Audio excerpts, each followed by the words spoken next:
Is this thing feels moving? there. Feels like it's moving. Can we get a grip? I don't know. Sorry, ADD. But anyway. And so... Was it moving or am I going crazy? It was moving. Okay, thank you. I thought it was getting farther away. I was like, Say it. Film this. Yes. Okay, thank you. now I want to know. What did she say?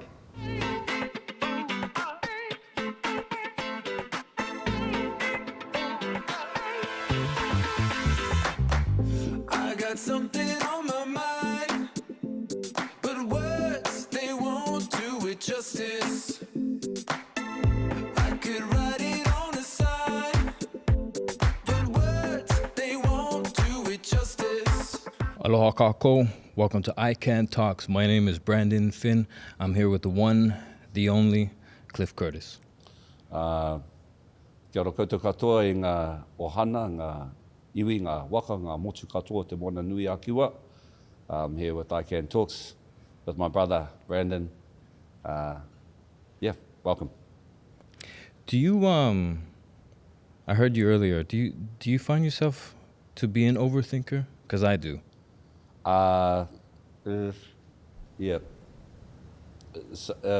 Sometimes. Yeah. But other times, I just kind of just want to, as an actor, I just want to get things up on the feet, get it up off the page and move stuff around and then trust my instincts.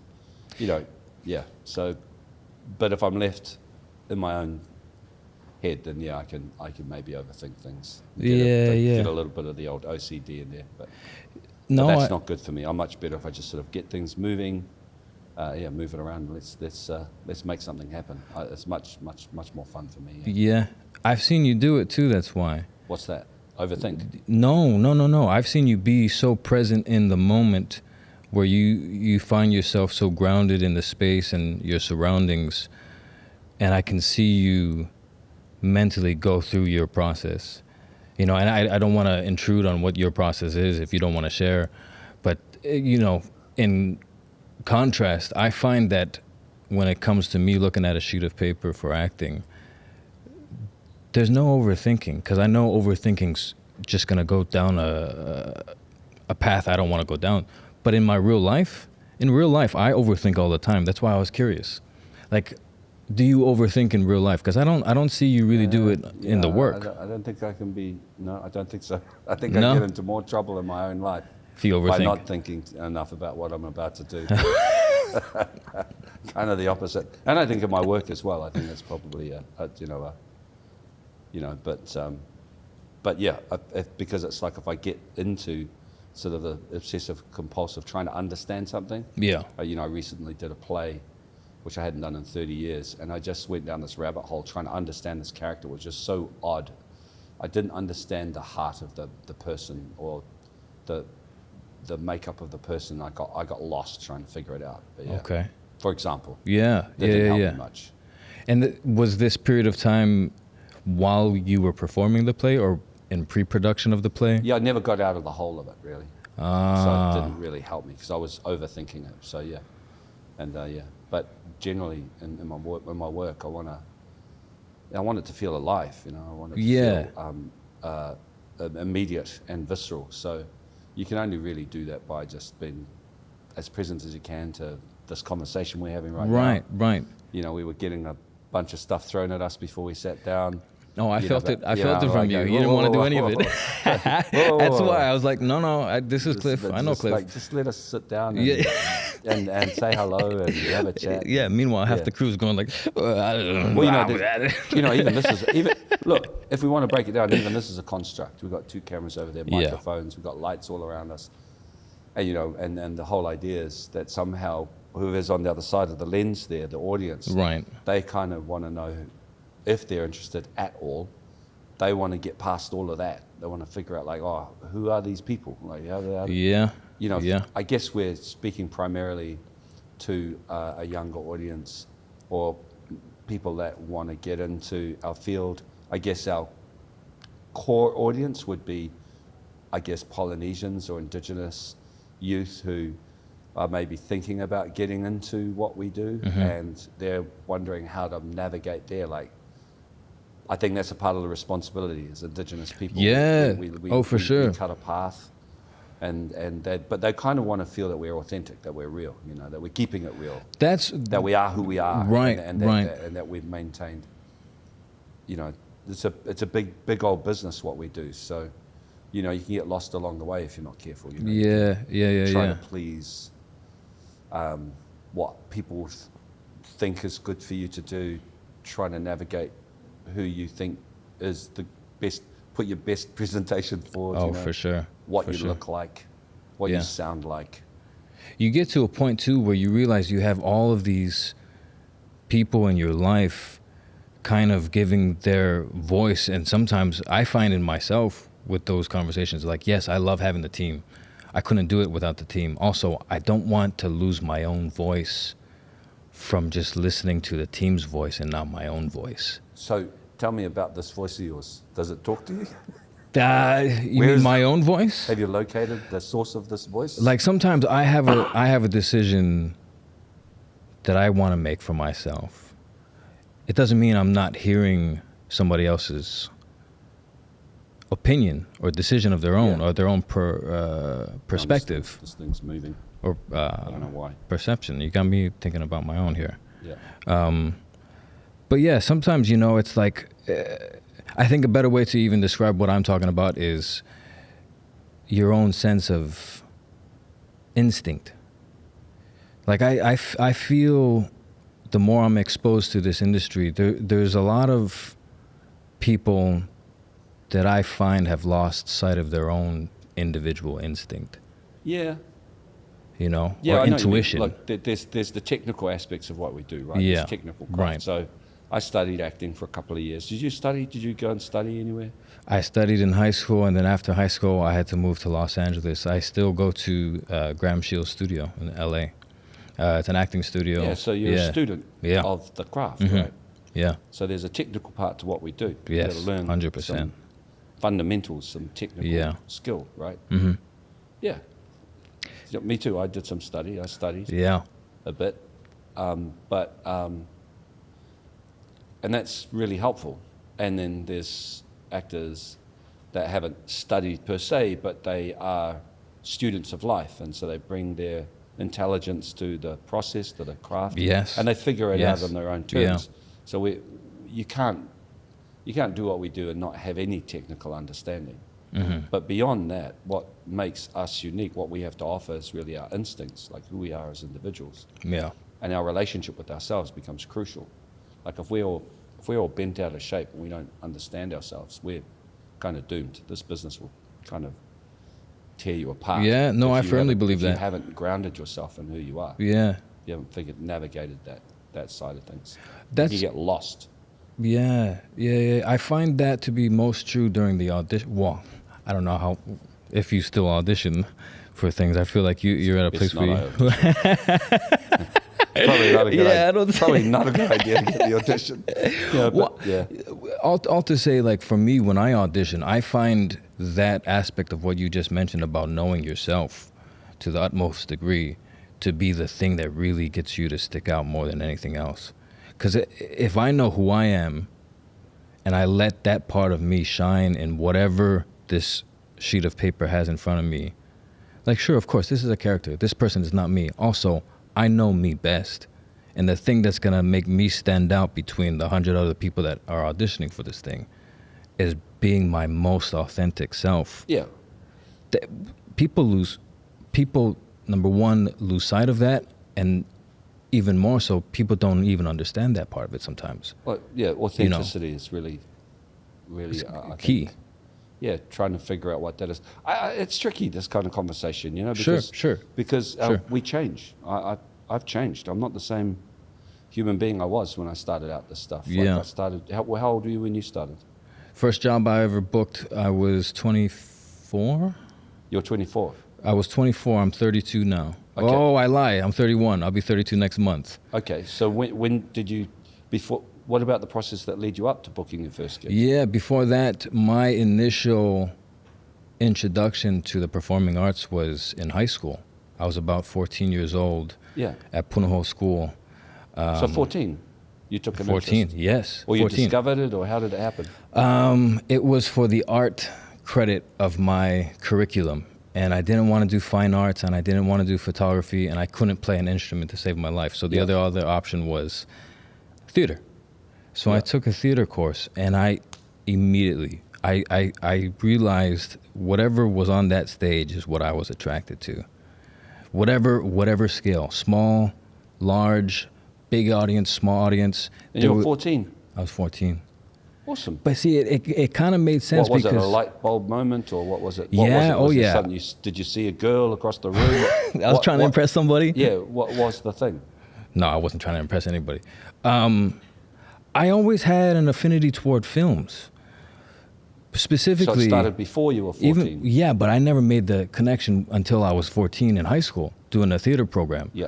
I remember watching Bruce Lee films because my dad was a heavy-duty Bruce Lee. That was my first movie I ever saw. I remember you Enter telling the me Dragon. this. Yes. You know what mine was? No. Star Wars A New Hope. That was the first film I ever watched in a movie theater. So you loved movies? That's I your first thing? loved movies. I love movies. Yeah. I would watch certain VHS tapes. I'm aging myself here. Like constantly. Oh, Space Jam, the introduction to Jam. Space Jam Yeah, on great. Michael Jordan. Yeah. Like goosebumps to this day. Enter the Dragon, The Chinese Connection, even some Jackie Chan films. Yeah. A bunch of the martial arts stuff. Yeah. And then talking more about myself here and my own background, my dad, being the martial arts enthusiast that he was, he forced me to take martial arts and karate when I was about 4 or 5 years old. And I didn't connect the two, but that gave me a presence on stage and in film that I realized stemmed from way back then. It Yeah, really so- did. Yeah. No, okay, cool. So, but you didn't make the connection to your 14. Not so you until I was- started- you yeah, like not until I was martial arts 14. and like movies. Yeah. And then I saw a production of high school students at Punahou School, my high school, and I think they did The King and I, Oh, nice. a musical. Yeah. Yeah. And I just knew I wanted to be a part of that. So there's some kind of,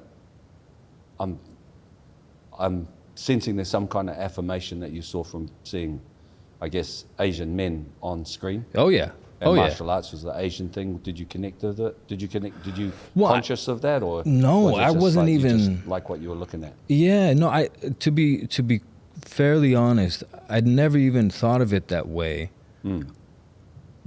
until I watched Star Wars Episode 2, Attack of the Clones with Temuera Morrison. That Wow. was How the old were you first then? 10, 11. Oh, okay. That's the first time Why was it? What was it about that? Well, I particular realized thing. dude, he was a brown guy in a Star Wars film. Brown guy in a In Star Wars, multiverse. in a Star Wars universe. That's the first time I remember being aware of that aspect of the Okay. industry. It's But still pretty young, 10. yeah. And you grew up in Hawaii? But see, okay, going back to that part of it here. I grew up. I'm born and raised in Hawaii. I was Yeah. actually born in Wailuku on Maui. When I was 2 years old, moved to Waipahu in my grandparents' plantation home. The point I'm making is that it's such a melting pot here. I didn't. More times than not, I wouldn't even connect a leading actor or a villain actor to be something ethnically. It was just, if you're great at a thing, you're great at a thing. Like if I'm attracted to you on screen and your work, to think about what they were ethnically wasn't really a thought in my head. Okay, so you were just down with Bruce Lee because he was great. Yeah. Yeah, Right. I mean, I'm down with Jean-Claude Van Damme. I don't think he's as great of a performer on screen the way Bruce Lee is, but Jean-Claude Van Damme could move. Yeah, no, He had a amazing hell of a- martial yeah, artist, hell of a movie star. physique. I just want to stay on this track. So Yeah. you're born in Hawaii, moved to Oahu from Yeah. Maui, from the age of two until when? I stayed there till I was 24 years old, and then I moved to Los Angeles. 24. Yeah. You never left the islands until you were 24. I left on vacation. I would leave on vacation Vacation. and whatnot, but I never lived Fancy. any To where? wherever my parents work as flight attendants. Huh? My parents, they work as flight attendants. Wow. Yeah. See, I know So I did know you what you're work- doing here, did you- though. Did you follow that career path? I did. That's a lot of the Yeah. way locals get off the island. It's the only way. It's the only way for a lot of. It's the only way. Yeah. See, I know what you're doing there. This is the part where you commandeer the conversation. This is going in the direction. No, I'm genuine. I'm not commandeering. I'm just genuinely interested because you started because you got to talk about authenticity. Yes. So you have to understand young people want to know who you are, bro. They want to know, okay, so that's what we're doing here. Yeah. This is a real conversation. The traveling as a kid from Hawaii, you realize early on it is very helpful. Incredibly helpful. So you started traveling off the island at what age? 18. That's still Yeah. to be in Hawaii until you're 18. That's a good long run. Oh yeah. And then what did you start working as an attendant around about that age? Yeah, I got hired when I was 18 years old. What college you go to? What college? High school, sorry. You call it high school. I graduated from Punahou High School. Nice. Yeah. I was actually pointing it out on the drive here. And so your mom and dad, they were attendants. Yeah. How many siblings you got? I have 2 younger siblings. Ah, so you're the big brother. I'm the big boy. So you I led like the to way. pretend to be, at least. Yeah. And then, so at high school you identified with the arts, I guess, and wanting to be an actor. When did you declare I want to be an actor? Did you say it to yourself first, or did you say it out loud to others? No, I remember specifically what it was, because when I got hired as a flight attendant, I kind of put all of those dreams and aspirations on pause. And I just realized, this is where I'm at in my life right now. I'm just going to travel. This is a great setup. But when did you first think, I want to be an actor? Was it just a hobby when you were a kid? When you were a Yeah, teenager? it was just an interest. It was just a really high interest of mine. And what put me over the edge was I took a vacation in London. I was 24. This was right before I moved to LA. I took a vacation in London. I ended up watching this theater play called The Play That Goes Wrong. Okay. It's a comedy, straight comedy. Yeah. And do you remember anything about the play? The actors in it, the writer? Well, I don't remember any of the actors per se, but the play is about a theater group of people that cannot, for the life of them, put this play together successfully. Everything falls apart. Okay. It's called it's the play that goes wrong. And I'm 24 years old. I get the last ticket. It happens to be in the front row at the Duchess Theater in Covent Garden. I get dressed up. It's one of my last nights in London before I head back home. And you realize as the audience member coming in that the show has already begun. The crew's freaking out because they can't put this thing together. And you realize, they're already performing. It's part of the bit. Yeah. So one of the actors comes around. She goes, "Excuse me, have you seen a dog? We're missing a dog for our opening act." And playfully, I just go, "Oh yeah, I think I heard one in the back over there." She goes, "Oh great, thank you so much." 2 minutes go by. She comes back around. She goes, "Hey, do you mind getting up on stage? We're short hands. We need some help here." Oh, nice. And I'm going, me? She goes, "Yeah, come up to the stage." So I come up to the stage, and there's scaffolding and shelves on the backdrop, right? She goes, "Just put your hands here. We need to nail this down. I want you to hold this up." Yeah. So I'm holding it up like this, and this is the audience here, and this is the stage here. I'm holding it up like this. She walks off stage, and as soon as she walks off stage, another shelf on the wall drops to the laughter of this audience that is walking in now. And now I realize, I'm going to be the butt of the jokes for the next 5 minutes or however long they want me to suffer. A series of these events happen. Somebody gives me a broom. They said, "Hey, what are you doing on stage? You're not supposed to be here." I said, "One of your other buddies said, come up on stage. You guys needed help." Broom falls apart, laughter. I can't pick up a thing that's on the floor because it's a toolbox, more laughter. And then finally they release me. They say, "Hey, thank you so much for your help." And hence an actor was born on stage in London. Well, I go and I'm having a good time at intermission. I go to the bar. I order myself a vodka Red Bull. I don't know why I remember it was a vodka Red Bull because I was having a good time and I was getting tired. And as I'm in line, one of the audience members looks to me and she goes, "Hey, what are you doing up here? Aren't you supposed to be downstairs getting ready for the second act?" And that moment has always stuck with me because I realized That's what I wanted to do for a living. And you're 24? I was 24, Just shy of 24? just shy of 24. She Wow. asked me, what am I doing up here? Aren't you supposed to be downstairs getting ready for the second act? And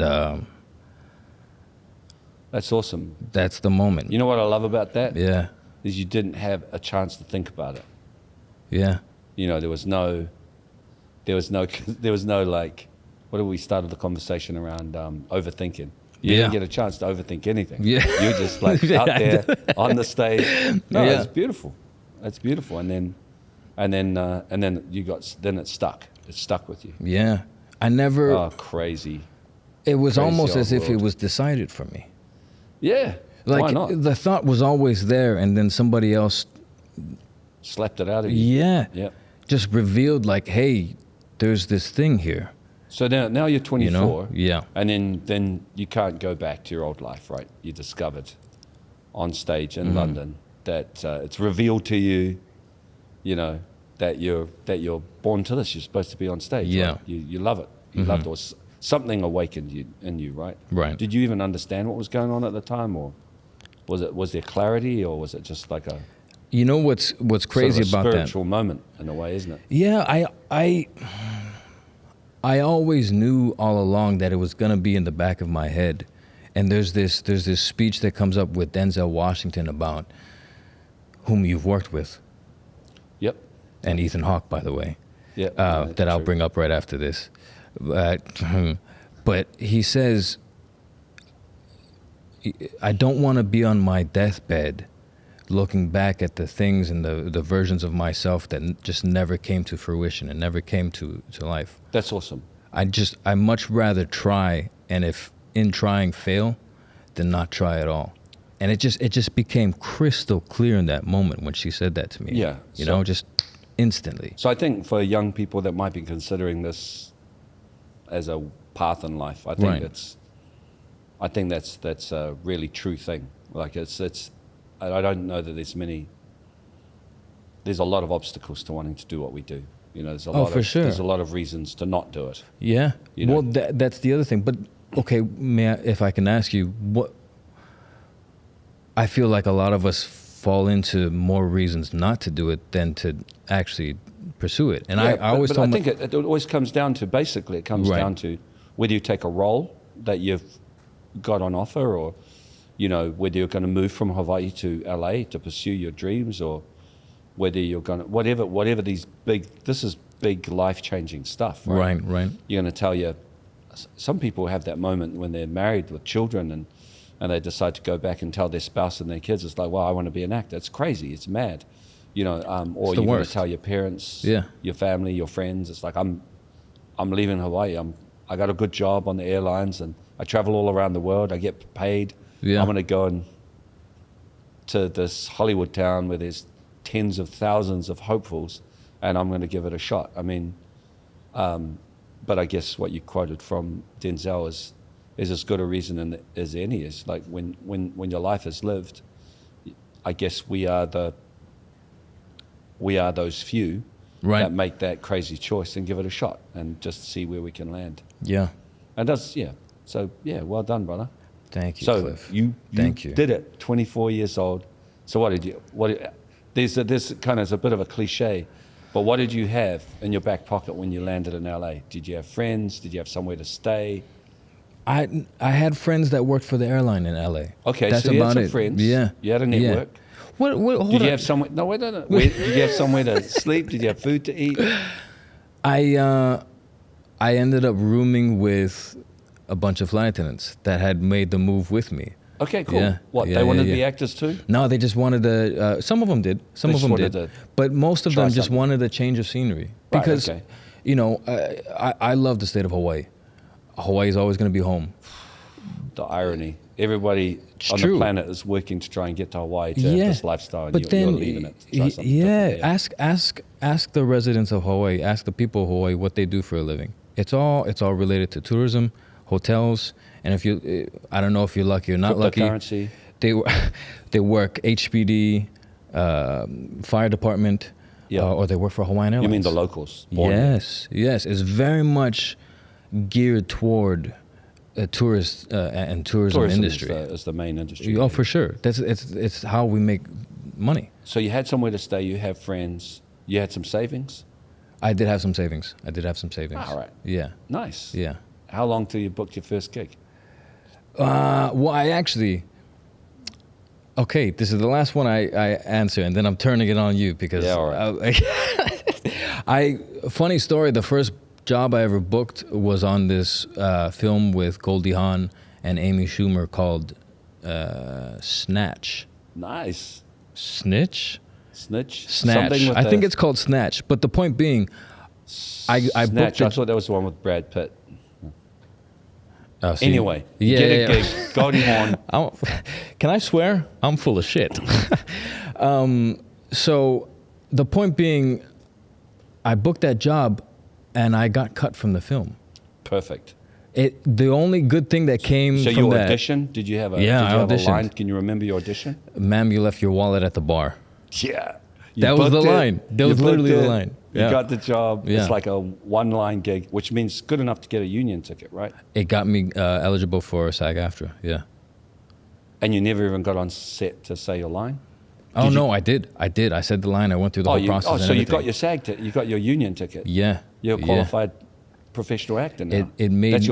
How long did it take to get your first gig? Like, maybe ma'am, 2-3 years. you forgot your wallet? Yeah, ma'am, you forgot your wallet at the bar. And I swear to God, I think, Cliff, I kid you not, I think. How many times did you rehearse that line? Oh, hundreds. And on one, maybe like the first one, because I was so nervous, I literally did this. And you're Amy Schumer. I'm talking to Amy Schumer. I go, oh, amazing. Ma'am, you left your wallet at the bar. And I looked directly at the camera like that. And then I just kind of like walked off. I was like, I don't know what I'm why doing. You did it. I was just so nervous. Yeah. So nervous. I did one of those things. And your line was to Amy Schumer. Was Goldie in the scene? Yeah. Yeah. Goldie was right next to her. Oh my God. And it got It cut. was so embarrassing. I told my whole family about it. Like, yeah, I'm going to be in this movie. One line. I was so... Can you remember how much you got paid for that one line? Maybe just over $1,000. What? For saying one line? Yeah. Yeah. And the rest is history. Well, usually that's the end of the story. That's usually the end of somebody's experience with the acting. They're like, I give it a shot. You decided you wanted more. The love held on. The love held on. Yeah. But see, okay, your love for craft. I'm curious, because I've been lucky enough to see you do your work, not only in the final cut of a thing, but also in person. And I'm curious as to, number one, is there a system that you kind of go through? Yeah, I guess there is. Yeah. But first, I just want to acknowledge you from the journey from child through high school, seeing a play in London, making the big move to LA, getting your first job, getting it cut, and sticking with the game. Because I think,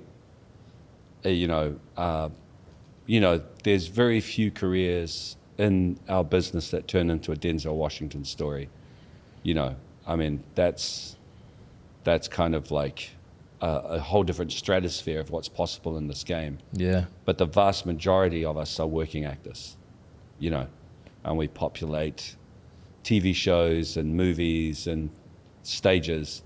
And I just want to commend you for choosing the life, taking the risk, telling your friends and your family, and sticking with it. No, doubling down. That's as real as it gets. Yeah, yeah. Some people, when I was doing pretty good as a young actor, and people would often say, what do you want to do? And I didn't have that grand vision. I couldn't see myself as a Brad Pitt or a George Clooney or a Johnny Depp. Yeah, yeah. So I just knew that I enjoyed the craft. I was good at what I did, and I felt secure in that I could be good at my job, right? And you know what I mean. And so it's the actor's life, I'm kind of what some people might say. I'm an actor's actor.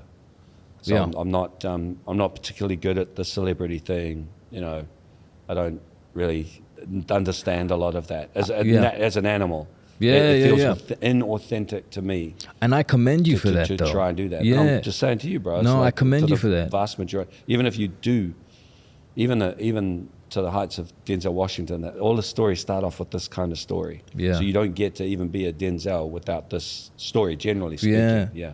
I remember you being in front of one of the very first ICAN gatherings we had, and I remember you sharing the same train of thought that you're sharing with me right now, and using Jason as an example. Yeah. You know, where it's like, actor. I can't look at Jason. Look at Jason Momoa, and it doesn't matter what this is me paraphrasing what I heard you say now. But you were saying something along the lines of, I'm never going to look like that. And this man is beautiful. He's a 6-foot Greek god. I remember the first time I met Jason was randomly at an airport, and I was kind of doing well in my acting career, and I stood next to this guy, 6'5", lean, toned muscle. Yeah. And I just looked, like a god. And I thought, you can't fake that, man. Yeah. You're born with that. You either have that or you don't. But he has his own. You know, actors like that have their own journey, right? Yeah. They've got to convince the world and everyone around them that there's something else going on underneath all of that. Right. You know, and I think I just want to also acknowledge why we're here today, like what brought us together in ICAN and why we're in Hawaii. Why I'm wearing these beads. Yeah. You look the part. I'm here dressed like one of your gang members in Training Day, I feel like. We're Chief of War. So we're here for Chief of War, right? Yeah, we're here for Chief of War. To celebrate this amazing creation of Momoa and, that he had a vision. And I think, I'm excited for him in a different way because he started off in Baywatch and had to do this whole sort of the way he looks. Right, he did. Right, and he had played to work. to that. And I think, that's another journey where he's going to do the greatest work of his career, I think, in this series. Yeah. And our brother Tim Weta Morrison, he's not, he did have some beginning training, but these are not actors that have gone and taken years to understand the technical. They've learned it because they're hugely charismatic people, and that charisma has led them to be in front of the camera. Yeah. And they look great. Just naturally, that's what they're born with. Yeah. And then I think within this, you're going to see their acting, the maturity of their level of craft and their commitment as actors. I'm excited to see that on the screen. No, likewise. It's a different journey, I remember Jason telling you when we first saw... that's cool. You can do some cutaways to like Jason and Tim Weta. Yeah. Throw up a layup to one of them for their little highlight reel. Yeah. No, but see, and I remember Jason saying this too, and I say the same thing. He credits you and Tim Weta Morrison specifically for paving the path before him. And I firmly... very generous of... No, I remember... Yeah. I forget which theater it was in Aotearoa, but we had watched a real raw cut of episode 1. Yeah. And you were there. I can't remember if Tim was there, but I remember Jason specifically turning to you and saying, "This is your fault," and he meant that with such love. This is your fault, and what he was saying was, "I credit this to you because you did." He's really generous. I mean, what he's created is amazing. You're from Rotorua. Yeah, Rotorua. I moved around as a kid, and where did you? Was there a training program in Rotorua? No. I kind of came across acting as a teenager. Yeah. Similar to you in a way. Not dissimilar. I don't know. I started doing amateur theatre, just amateur productions, sort of as a hobby, because I left school at 14, and I was a labourer and living in a small town, and there wasn't really that much for someone like me to do. Right. And so I got into like break dancing, and my dad would do this rock and roll dancing, and that led me to sort of do competitive dancing, which was weird. I didn't know any of this. Yeah, so that led me into amateur theatre, and I did amateur theatre from about the age of 17 to 19. I did a bunch of things. I did some plays just as a hobby. Yeah. And I was a labourer, really, a tradesman. So from that, then I got the opportunity to audition for drama school because people thought I was good. And I did that, and I got into drama, the New Zealand Drama School, Te Kura Toi Whakaari o Aotearoa. So I got into that. I did that for 2 years. Wow. Got a diploma. And I studied for a brief period, the classics like Shakespeare, Ibsen, the European classics. That is, Chekhov. And I have a foundation in the technical craft of it. Yeah. So I'm down with all of that. And then I did a couple of years in theatre in New Zealand. I worked in about 4 different professional theatres in New Zealand, and that sort of grounded me. And I went and studied briefly in Switzerland. I looked at the classical schools, and wow. I went on a bit of a pilgrimage. I looked at I liked Brecht in Germany, Commedia dell'arte in Italy. I looked at sort of the art of pantomime in France. Peter Brook's company, Aria Manushkin, Théâtre du Soleil. I went to London and looked at I auditioned to get into a classical school there. So I was into the technical sort of craft of being an actor. And theatre was my thing. I envy that almost. Because theater, you hear it all the time, it's the actor's medium. From beginning to end, if it's theater. Well, there's no cameras. The audience right in front of you.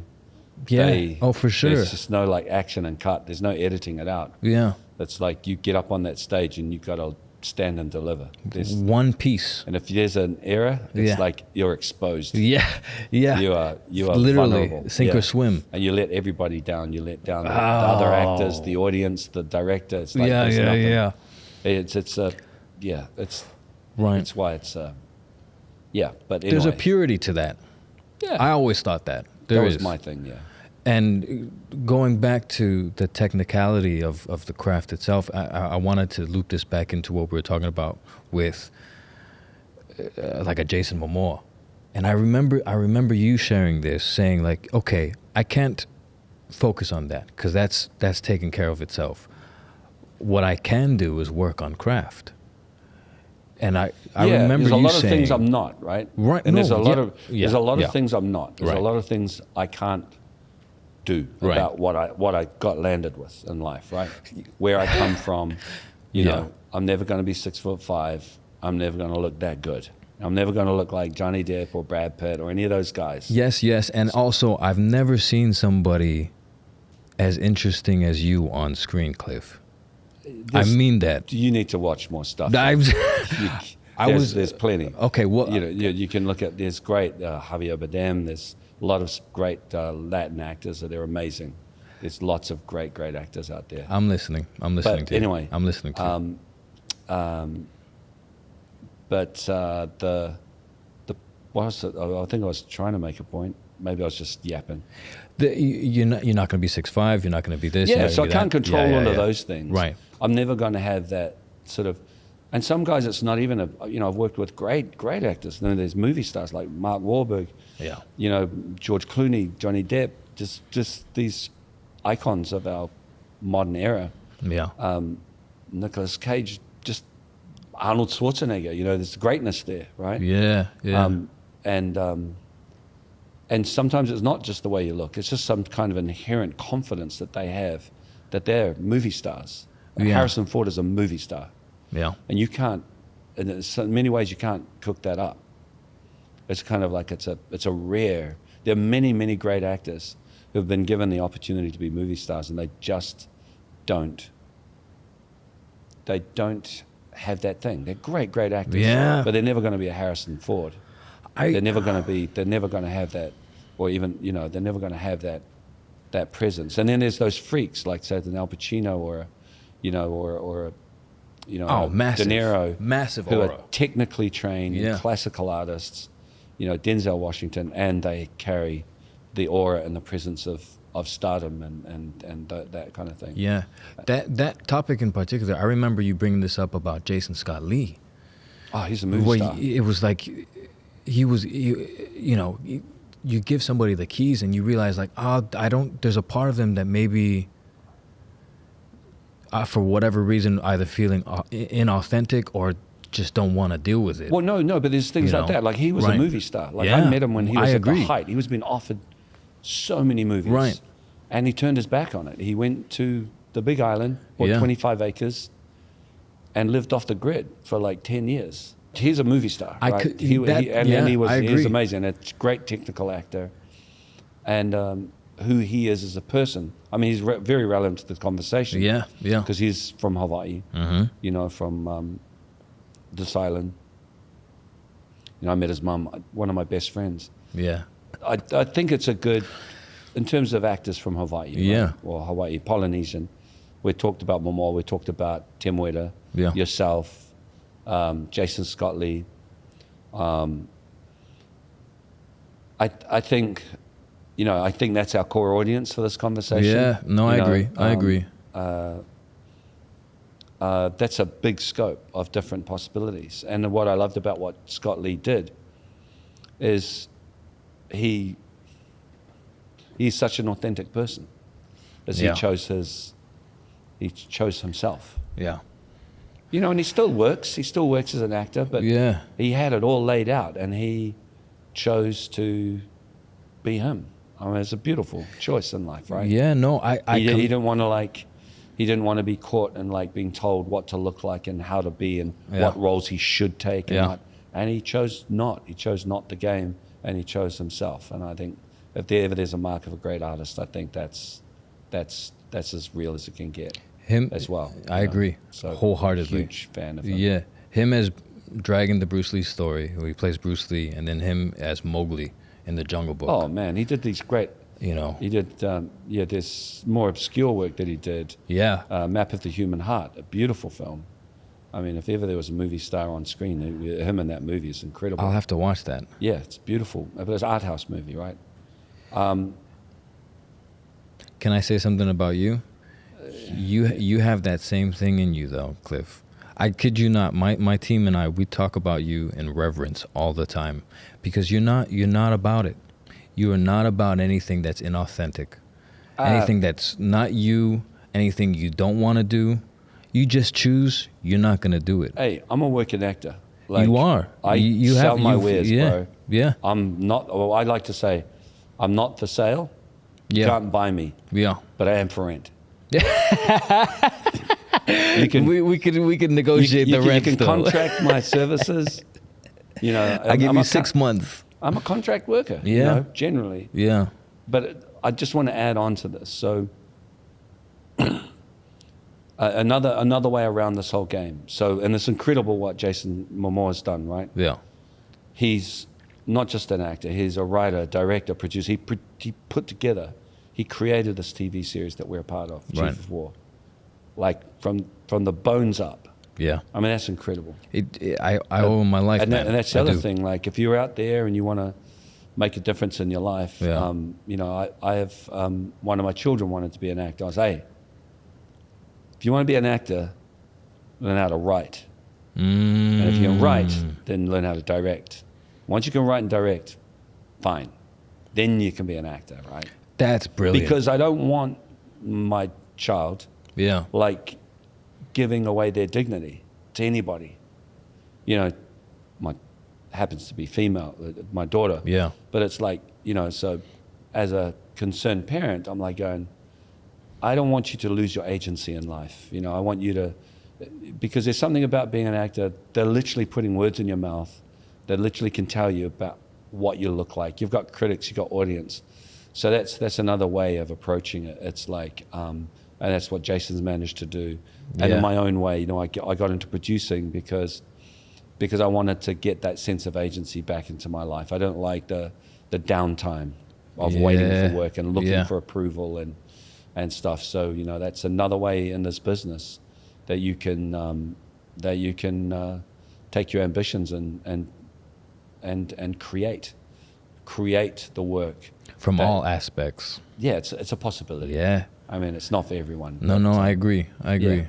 But I realized that obviously about Jason Momoa, and then being in close proximity with you, it's like, before I don't get the chance to say it, I'm saying it now. Thank you for letting me take notes, man. I mean that. Thank you for being so welcoming. Thank you for being so sharing. Thank you for allowing me to be in the same space and just share that space with you. I mean that from the bottom of my heart. And that's the end. All right. Thank you, brother. Thank you so much, Cliff. I appreciate it, brother. Can't wait to see your work on the screen. You're awesome in this show, Oh my bro. guy, we can talk more about that scene later. Hey, here's a funny and probably little known fact. Yeah, I was first offered that role that you took. we never talked about I was that. supposed to be like the prince, like Tim Witters. I owe you. And I thought, yeah. I don't know how we're gonna. That's not gonna work. You know what I told people about that? Because I was aware of it after you guys shared that with me. Yeah. Somebody's offended there. I don't know. It might- But the no, cool no, thing my bet- is my bet the it's best guy Tim. got the role. You got the role. You're amazing, like Prince, heir to the throne. Thank you for turning the first one down. Yeah. No. It set- It it wasn't set like me up. that. It wasn't like No, that. I know. But I was like, oh God! It wasn't like I turned it down. I was like, I want it, but I don't know how this is going to work. And They- so yeah, they yeah. thought about it, and then they thought, well, maybe there's another role for you. And when they cast you, I was like, oh, so much better. Thank you, Cliff. All right, For movie whatever star. it's worth, I'm so glad the two of you guys were close in age because obviously you weren't going to play father and Have son. you seen those clips where Where's where it? Jason refers to you as like the Tom Cruise? Oh, yeah. Yeah, it's pretty cool. That's Yeah, he pretty set me cool. up real nice with that. Yeah, you know how to run. Oh, man. I'm going to owe him like another 10% of my checks coming up. Don't say that. All right. Thank Aloha, you, Cliff. para. Aloha. We can, you can, I can.